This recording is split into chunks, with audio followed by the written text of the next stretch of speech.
Alright, I just finished up playing the Up 3 Norway scenario. It's a two-player scenario, just kind of playing both sides in this. Again, there's no hidden information in Atlantic Storm, so it works pretty well to play it that way. Solitaire. And so this is the Invasion of Norway. The game starts with German task forces poised to make their operations. There's a transatlantic convoy. There's several reinforcement opportunities all over the map. Only brought in reinforcement Bravo into the Clyde. That was I believe, a battle cruiser. I'm trying to remember which one it was. Anyways, so you have a French task force as well as British task forces. This was a really exciting one. This is the first time I've used the advanced game, or the advanced battle rules, I should say. There's a little booklet, adds a little bit more flavor, a little bit more involvement to the battles. And boy, the narrative it generates is really quite striking and definitely worth the extra time that it'll take to play with.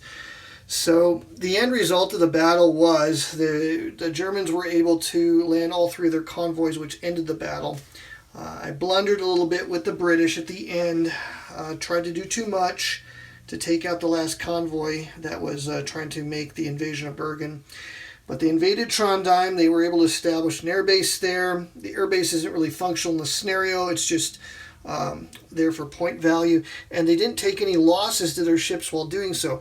Meanwhile, my convoy that landed, or the British convoy that landed in Narvik, was able to lay mines, but they did take 3 hits to that convoy, making it kind of an expensive venture. So only one of the British convoys actually completed in Narvik. The other one's still offshore somewhere.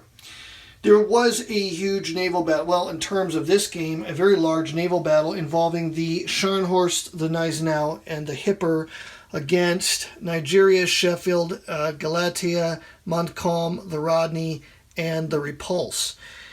Battle ended up with the Rodney being damaged in the opening salvos.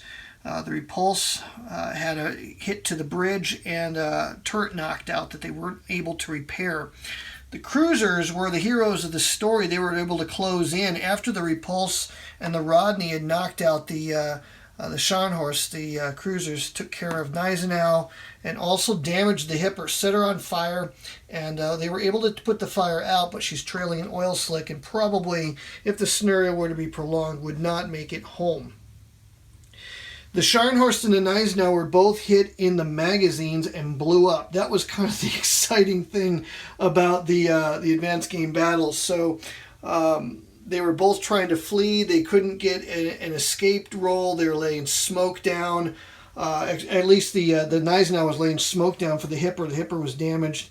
And unfortunately for the Gneisenau, 2 of the cruisers rolled boxcars, and on the advanced game table was able to roll for a critical hit, and ended up hitting a magazine on the second of those critical hits, which blew her up, and that added a lot of points to the end of the score. So let's just see what the final outcome is.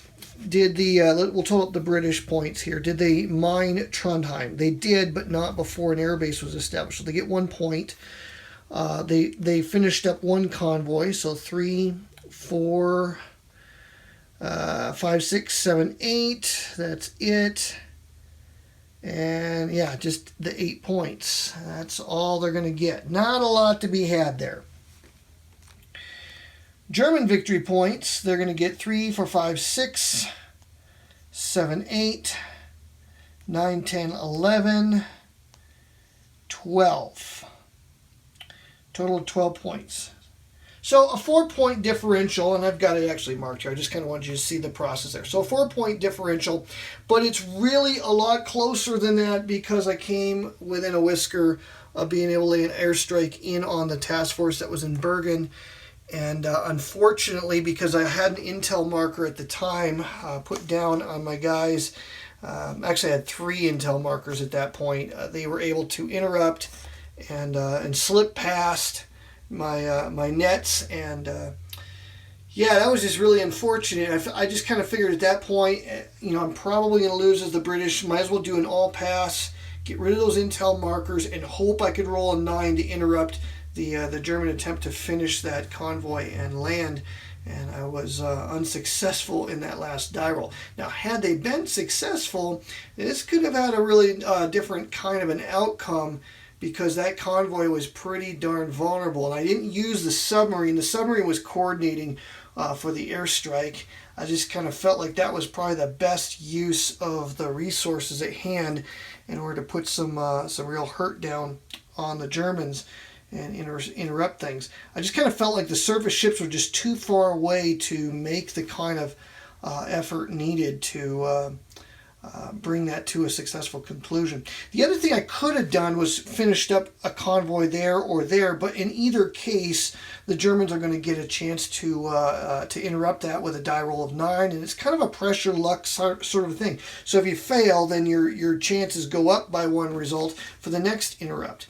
And I really needed to complete 2 of those in order for the British to win the game and pull a rabbit out of the hat, as it were. The real problem that the British had was that the Germans were able to make use of the bad weather to get far closer to Narvik and Trondheim early on than I was comfortable with as the British. So they really did hoodwink the Royal Navy in a sense. So they I felt like the Royal Navy was operating behind the curve from the get-go. And they also rolled really well in their time lapses to shorten their trajectories and set up successful landings before the warships from Scapa Flow could really intervene in the situation. So, cool battle report. I would say this whole thing, playing solitaire, working through the advanced game rules, took probably collectively 2.5 hours. So just kind of giving you an idea of what you're talking about. I think first-time players wouldn't play a scenario this involved with this many ships, but that kind of gives you an idea of how long the operational scenarios take.